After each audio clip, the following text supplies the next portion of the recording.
Hi, LiberAnarchy here. I'm going to rant about vampires. I have opinions about vampires. I'm writing about vampires. This is the fictional kind, not the psychic vampire, vampire community, sanguinarian, blah blah blah blah blah. Whatever. This is fictional vampires.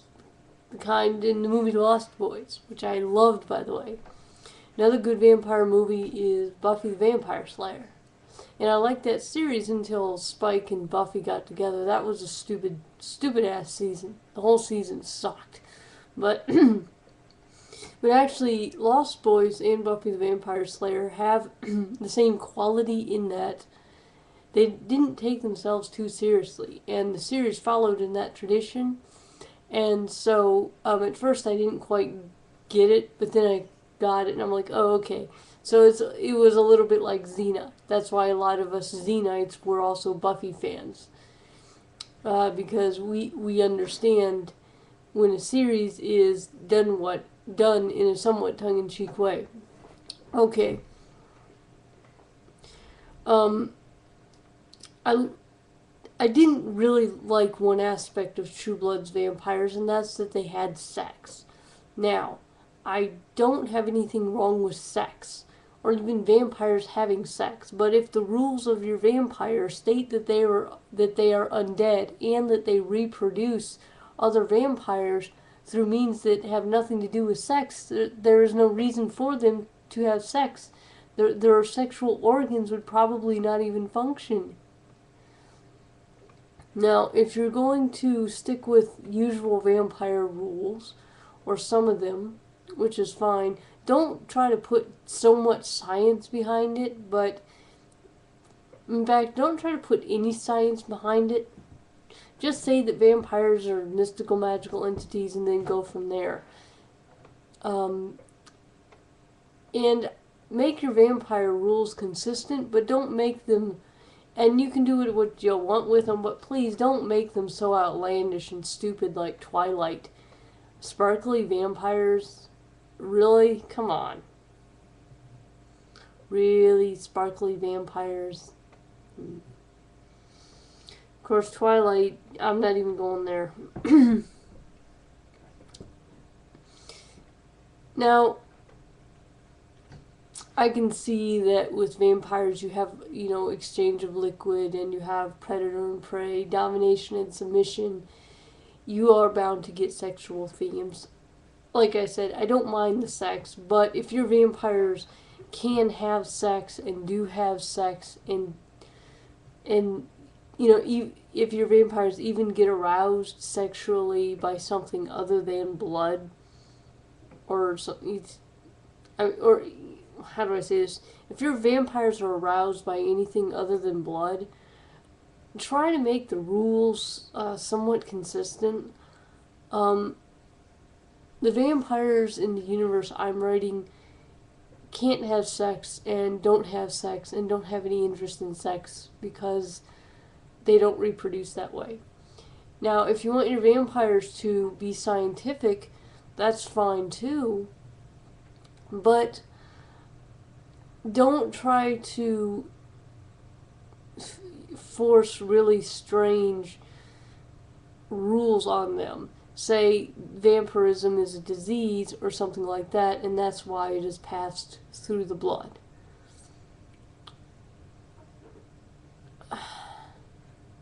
I remember one time, I don't like when people make vampires into completely different creatures. One time there was this science fiction movie I saw where a vampire was a creature from another planet, and she was some kind of weird parasitic thing. And I don't mind the creativity, but just rename the goddamn creature and say, yes, there are vampiric themes in this. It's the same kind of story. But don't just say, oh, this is a vampire movie. It's not a vampire, it's something else. You've gone in completely new and different territory. And that's fine, but just rename it. You made a new monster, okay, that's similar to vampires. Cool, fine, great. Okay, so make up a new name or something. Um, there are a lot of, I mean, how do I say this? Like, there are a lot of things that you don't have to repeat in your stories, like not being seen, like vampires can't be seen in mirrors. If you're doing a tongue-in-cheek story, fine, but if you're saying that a vampire can't be seen in mirrors, you're either going to have a really fantastic explanation why, or just omit it. Otherwise, your story's going to be really fucking stupid. Okay? Let's see. Now, Dracula was actually one of the best vampire stories, I think, because they followed the standard rules, sure, but the vampire was something that was evil in the supernatural sense. In that universe, there was a god and there was a devil, and there was a supernatural objective evil force. So, the goofy supernatural rules work. Nosferatu was one of the best vampire movies because they went back to the ugly myth. It was a silent movie and it's going to be boring for a lot of people, but they went back to the ugly undead vampire. Let's see. Yes, Ayn Rand. Anne Rice's books. First, Anne is Anne Rand. Her name, I think, is pronounced Ian, but everyone just calls her Anne Rand. But maybe it's Ayn Rand. But anyway, Anne Rice. Yes, she's the one who wrote Interview with the Vampire and Vampire Lestat. Okay, the movie Queen of the Damned sucked. It has nothing to do with the book. Okay. I will say her series does get a little homoerotic, and if that offends you, you're going to want to avoid it. But Interview with the Vampire and Vampire Lestat are probably not going to be too sexually charged for a lot of readers. But as the series goes on, there is a lot of eroticism, and again, vampires don't reproduce sexually, so I don't know what the eroticism stems from. But the complexity of the characters kind of overshadows it. But even still, maybe someone could explain that to me, because in Anne Rice's universe, the way one becomes a vampire is brought to a state of where you're essentially gonna die, and then you drink the blood of a vampire, or you pretty much do die, and then you ingest the blood of a vampire, because the vampire, has to give it to you at that point, and then you rise up and you are an undead creature. So if somebody could explain to me how vampires in that universe are still sexual, I would love to know, because maybe there's something I'm just not getting. Okay. Now, by the way, the book Memnoch the Devil is a good book by the same author, and so is The Mummy, by the way. Especially if you enjoy ancient Egyptian stuff. But in a way, that's and even ancient Sumerian stuff, and Kabbalah and weird shit. But that's kind of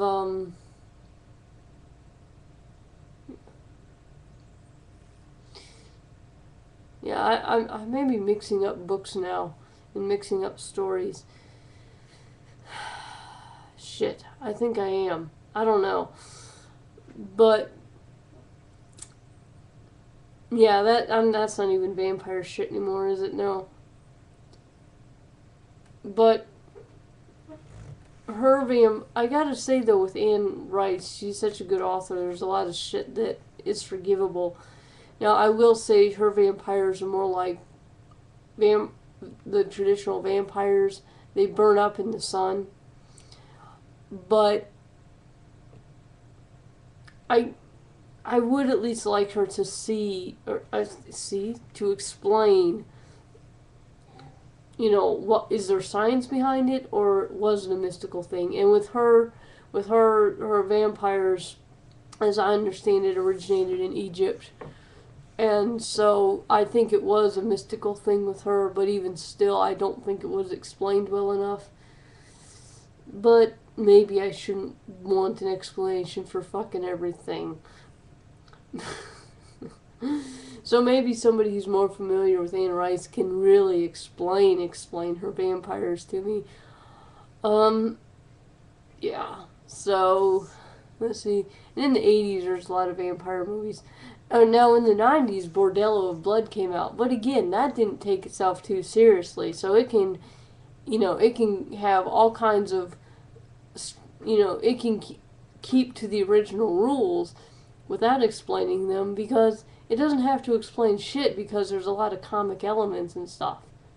I mean, Bordello of Blood was fucking awesome. Yeah. But anyway.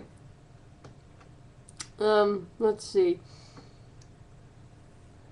Salem's Lot was a pretty interesting movie. I know it was started out as the Stephen King book. That was interesting because what you had is a town full of vampires, which is a pretty outlandish premise.